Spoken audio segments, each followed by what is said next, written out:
Hérnia de disco. O que é hérnia de disco? Vamos falar bem especificamente disso aí, tá certo?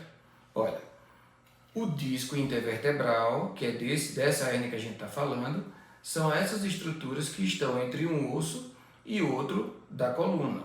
Como são os nomes desses ossos? Vértebras. Por isso que é disco intervertebral, entre uma vértebra e outra.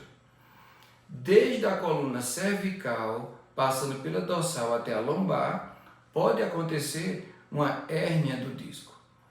Por que acontece a hérnia de disco? Geralmente é porque o disco, com o passar dos anos, o disco vai ficando enfraquecido e ele rompe.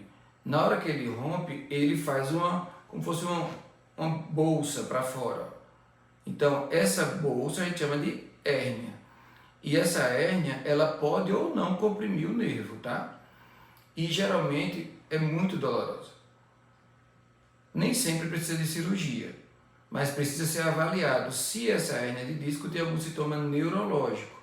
Porque se você tem uma hérnia que está apertando o nervo e essa compressão se mantém por muito tempo, ela pode causar uma lesão permanente no nervo. Importante, uma hérnia de disco no pescoço que vai para trás, ela tem uma grande possibilidade de comprimir a medula.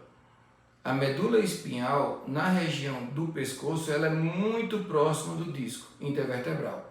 Então, uma compressão nesse nível pode causar sintoma em toda a inervação para baixo.